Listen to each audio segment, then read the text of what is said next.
คุณหอคำลิงมือปองหนึ่งหึงมาเย้าในเถินลงตีหนึ่งอันมีพุงลิงอยู่80,000ตัวอยู่ไว้หิมผังมีน้ำลงนั่นเย้าในกาพุงลิงเจอนั่นมีไว้ลิงหลงตัวหนึ่งอันเป็นคุณหอคำหลงเขาและอุบเปิงพองงำพุงลิงมันไว้อยู่นั่นหิมผังมีน้ำนั่นซ้ำมีไว้ต้นหมักมงลงต้นหนึ่งแลหมักมงต้นนั่นก็โป้งหนาวันหนาเต้เต้คุณหอคำลิงแลหันกิ่งหมักมงนั่นเตือนลงกว่าเนื้อห้องน้ำแลมันเจ้ากูว่าหมักมงตีหงตกใส่ในน้ำเสียลองลงกว่าปอดถึงมือนั่นมากูว่าตีมีเพลมาจอมภายหลังแลคุณหอคำลิงจ่องใส่ลูกน้องมันตั้ง80,000ตัวปิดกินหมักมงกิ่งนั่นให้หมดเซ็งว่าไหนว่าหมักมงนั่นเตสุกหือเตลีบลูกเล็ก5ลูกใหญ่ก็ให้ปิดกินเป็นหมดว่าไหนเย้ากล้วยกามีอยู่ลูกหนึ่งอันไม่มันห่มไว้เสลิงหันนั่นอยู่มาหลายวันอ่อนกล้วยหมากมงลูกนั่นก็สุกเสหงตกใส่ในน้ำเย้าลองลงมาถึงกาตีเมืองปราณาสีพองยามนั้นมีต่ำงาก้อหนึ่งกะกลางขีไว้เสแต่ให้ไรยอบป่ามาว่าไหนหมากมงนั่นก็จ่องไรมาคำขีมันไว้เย้ามือต่ำงามาใจป่ามันนั่นไลหันมีป้าหมักไม่อันหลักไล่ไว้แลยามหันยามหูจักมาสีปอกนั่นเย้าใจต่ำงาก็นั่นก็จ่องไลเอาหมักไม่อันมันหันนั่นมือหนีปันเจ้าคุณหอคำเขาให้ป้อไลหูจ้อมไหนเย้ามืออันเจ้าคุณหอคำไลหันเย้ากอกอบยามหูจักเหมือนกันถามไผก็เลยก็มีไผหูจักว่าหนังในเย้าจ่องมีมูเซอร์ก้อนหนึ่งไล่ยินข่าวเสมาหอดถึงกาตีว่างหอเย้าลาดหนีลองว่าเป็นหมักมงแลเป็นเมียวอันก้นเฮากินไล่ในเย้ามือนั่นคุณหอคำก่อจ่องกินด้วยเสเป็นอันวานหนาแลมันเจ้าใจจับใจแป้นใครกินแทงในเย้ามูเซอร์นั้นจ่องลาดว่าข้าหันต้นมันต้นหมักมงในอยู่กาตีในเถื่อนหลงหิมมีน้ำตีหนึ่งว่าหนังในเย้ามือถึงมากลางคืนพ้องอันก้นนอนรับอยู่นั่นพุงดิ้งเขาก็อ่อนกันออกมากินหมักมงแลเสียงซ้ำโป๊ปั้นลงกว่าหมดมือคุณหอค่ำตื่นมาเสไลหันพุงดิ้งเขาเย้านั่นมันเจ้าสั่งให้ซึกหันมันปืดลิงนั่นตายว่าในเย้าลิงกอกูหนาเสอ่อนกันไปหั่งไผ่หั่งมัน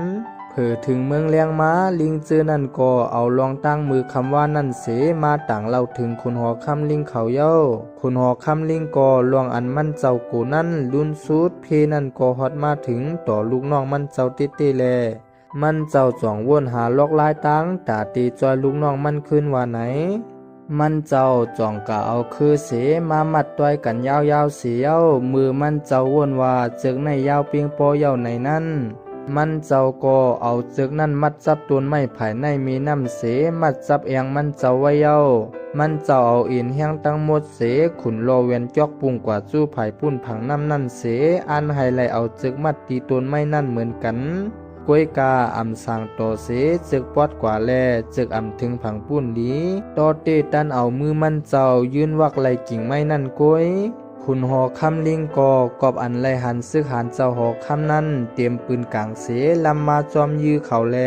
คุณหอคำลิงจ่องคำวักเอาไว้กิ่งไม้นั่นเสลาดว่าลิงเขาตั้งหลายแค้นต่ออ่อนกันไต่ม่านหรือจึกในเสคามตัวเก่ากว่าคันไพ่ลาวาในเย้า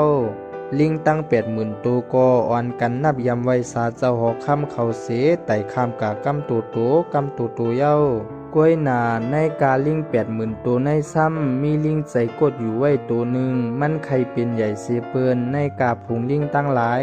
มันจ่องเอาตื้อตั้งอันในเสขึ้นมืออยู่เนื้อต้นไม้สูงเย้าเวียนจอกลงมาใส่เนื้อจึกนั่นเสปล่อยตัวมันรอปุงมาใส่คนหอคำลิงแห้งมือมันมาปุงใส่ยาคนหอคำลิงนั่นเฮ็ดให้นาอกเจ้าหอคำลิงพัดใส่ต้นไม้แลโหใส่มันเจ้าไล่เจ็บแห้งเต้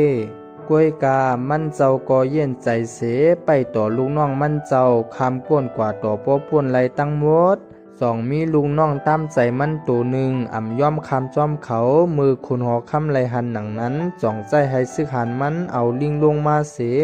ขึ้นยาปันห้อยเจ็บมันเจ้าเย้าถามว่าเจ้าลิงหวยมีลองตั้งสังเจ้าย่อมเอาตัวเจ้าขำเจ็บเสจอยพุงลิงเจอนั่นลาว่าในเย้าเจ้าหอคำลิงก็ขึ้นตอบว่าพุงลิงเจอนั่นเป็นลูกน้องตะเป้เก่าคา ห้องมืออันเขาทบหญ้าเพอยู่นั่นกอบอันเก่าค่าไล่เป็นคนหอค่ำเขาตั้งหลายแลเก่าค่าเป็นที่เขาใจใหญ่ปึงอิงคาเย้าย้อนนั้นในเป็นปุนพรเก่าคาเย้าอันตีไล่แกดเคด้วยถึงเขาแลให้เขาป้อป่วนเสเพตั้งหลายให้เขาป้อไล่อยู่มนซื้อสารนั่นคาเย้าเหมือนเจ้าหนังเจ้าคุณหอค่ำเฮาไล่แกดเคด้วยถึงคาวานก้นเมืองเจ้าเฮาให้ป้อไล่อยู่กัดเย็นมนซื้อนั่นคานา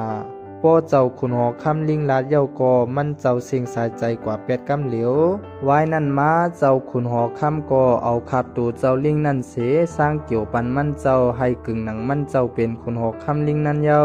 ตั้งตีเอาวันนั้นมาเจ้าขุนหอคำก่อเอาไล่ตั้งจึงหนังขุนหอคำลิงนั่นเสแกดเคด้วยถึงคาวานก้นเมืองมันเจ้าตัวมันเจ้าป้อเสียงกำสุดมุนกว่านั่นคาเย้าถึงมาหนังแทงจัดหนึ่งนั่นก็เจ้าขุนหอคำนั่นไล่เกิดมาเป็นขุนหอคำสุดทอดทันนาเย้าขุนหอคำลิงนั่นก็ไล่มาเกิดเป็นพระเป็นเจ้าโกตมาเย้า